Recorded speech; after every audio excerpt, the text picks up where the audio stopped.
10 feet. तो वहां क्या है कि अगर आपको सर्दी के दिन है, नवंबर, दिसंबर, जनवरी, फरवरी का टाइम है और मॉर्निंग 5 AM आपको घर छोड़ना है, सनलाइट नहीं आएगा और टेम्परेचर बिलो 0 है, तब आप जरा कल्पना करिए कि 5 AM में घर छोड़ने का क्या मतलब है। और 5 AM आप घर छोड़कर जाएंगे तो 4 AM आपको तो बेड छोड़ना ही पड़ेगा। और 4 AM को बेड छोड़ रहे हैं तो मिनिमम 10 PM को सोना ही पड़ेगा, है ना। हो सकता है 9 PM को सोना पड़े, और 9 PM को सोना पड़ेगा तो फैक्ट्री से घर 9 PM तक तो आ जाना ही पड़ेगा, है ना। और घर आते ही जल्दी जल्दी कुछ खा के सीधे बेड पे जाना ही पड़ेगा, क्योंकि 4 AM you have to wake up.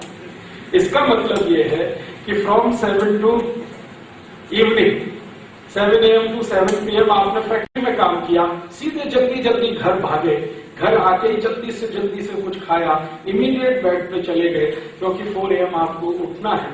फिर आपकी लाइफ 5 डेज कैसी है,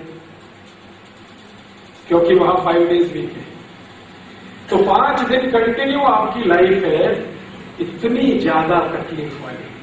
फिर नेक्स्ट सैटरडे संडे जब भी मिलेगा तो आपका जो 5 डेज में अनिद्रा हुआ है, स्लीप तो होने वाला नहीं है, तो आप उसका हैंगओवर है उसको पूरा करेंगे सैटरडे संडे। और वो सैटरडे संडे में निद्रा भी पूरा करना है, घर के लिए किचन का जो मटेरियल लाना है, सोपू लाना है, वेजिटेबल्स लाना है, मिल्क लाना है, सब कुछ लाना है, लॉन्ड्री वाले के पास जाना है, इंश्योरेंस का बिल पे करने जाना है, टेलीफोन का बिल पे करने जाना है, डॉक्टर्स को विजिट करना है, क्योंकि वीकली विजिट ही आप कर सकते हैं,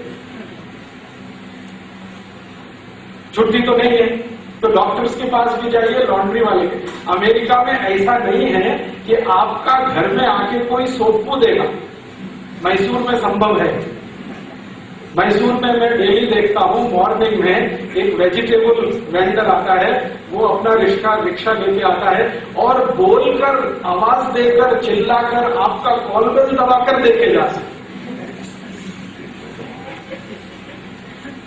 अमेरिका में इसका इमेजिनेशन भी नहीं हो सकता है कि कोई वेजिटेबल वेंडर आएगा, आपके फ्लैट में कॉल बेल दबाएगा और आपको कहेगा प्लीज सोपू ले लो, फ्रेश, एकदम फ्रेश, सीधे आया है।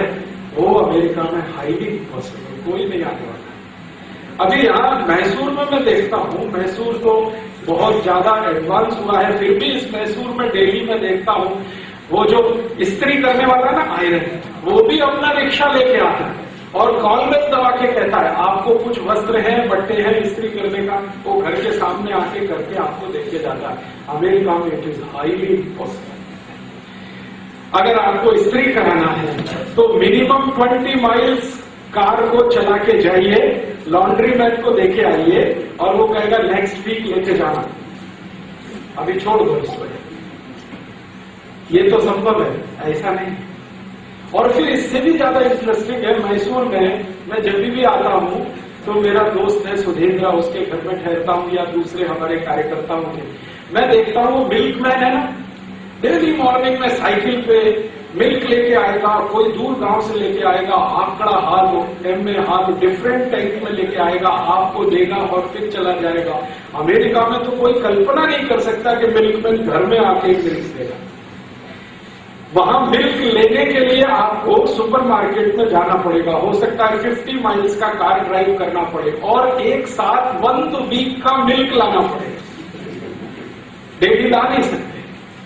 तो वहां मिल्क का कैन मिलता है, 10 लीटर, 15 लीटर, 25 लीटर, 25 लीटर का मिल्क का कैन है, वो लाके घर में रख दीजिए, 7 डेज तक वही मिल्क को पीना है। मिल्क का बेसिक क्वालिटी है कि मिल्क को 24 आवर्स में पी लेना ही अच्छा होता है, लेकिन वो मिल्क 24 आवर्स में आप पी नहीं सकते, आप 7 डेज तक उसको यूज करेंगे, इसलिए उसका पास्चुराइजेशन करना पड़ेगा। और मिल्क का पास्चुराइजेशन होने का मतलब एक ही है टेक्निकल टर्म्स में कि वो मिल्क जब डिसइंटीग्रेट होगा बॉडी में तो VLDL, LDL दोनों ज्यादा से ज्यादा प्रोड्यूस करेगा। VLDL, LDL माने हार्ट अटैक, तो जितना जास्ती पाश्चराइज मिल्क पिएंगे उतना जास्ती दो सीरियस प्रॉब्लम, एक हार्ट अटैक आएगा, VLDL LDL जास्ती हो जाएगा, HDL कम हो जाएगा, और VLDL LDL जिनका भी जास्ती होगा वो सभी ओवरवेट। तो आप देखते हैं अमेरिका में average second and third citizen overweight है। अमेरिका में आप जाइए, रोड्स पे खड़े हो जाइए तो हर दूसरा या तीसरा नागरिक जो चल के आ रहा है minimum 140 kilo 140 kilo 150 kilo 160 kilo 100। मैंने एक बार देखा था ब्रुकलिन में, ब्रुकलिन एक छोटा सा टाउन है न्यूयॉर्क के नजदीक में, वहां मैं एक बार मॉर्निंग वॉक के लिए गया, मैंने एक नागरिक को देखा मिनिमम वेट 350 किलो 350 किलो। अभी वो कैसे चलता होगा यू कैन इमेजिन। ऐसे अमेरिका में बहुत सीरियस प्रॉब्लम है। ओवरवेट ओबेसिटी अमेरिकन सोसाइटी का सबसे बड़ा प्रॉब्लम है। और आप जानते हैं कि ओबेसिटी एक ऐसा डिसीज है जो मदर डिसीज है, जो आया बॉडी में तो मिनिमम 50 डिसीज को इनवाइट करता है। आप भी आओ, डायबिटीज अभी जल्दी से आ जाओ, अर्थराइटिस तुम भी आ जाओ, ब्रोंकाइटिस तुम भी आ जाओ, ट्यूबरकुलोसिस भी आ जाओ, सब आ जाओ, ऑस्टियो अर्थराइटिस, रूमेटिक अर्थराइटिस सभी आता है। ये अमेरिकन सोसाइटी का प्रॉब्लम है। और वहां जो प्रॉब्लम है उसमें एक सीरियस यही बात है कि फ्रेश कुछ खा नहीं सकते, ना सोपू ना मिल्क। लॉन्ड्री मैन को जाना पड़ेगा, कोई आने वाला नहीं है। टेलीफोन बिल के लिए जाना पड़ेगा, कोई आने वाला नहीं है। अगर आपके घर में केबल कनेक्शन है तो आपको पे करने जाना पड़ेगा, घर में आने वाला कोई नहीं है। और आपके घर में जो भी डिफिकल्टीज है, सपोज आपका टैप में कुछ प्रॉब्लम है तो प्लम्बर को लेके आना है, तो it is a very big problem to get a plumber in America.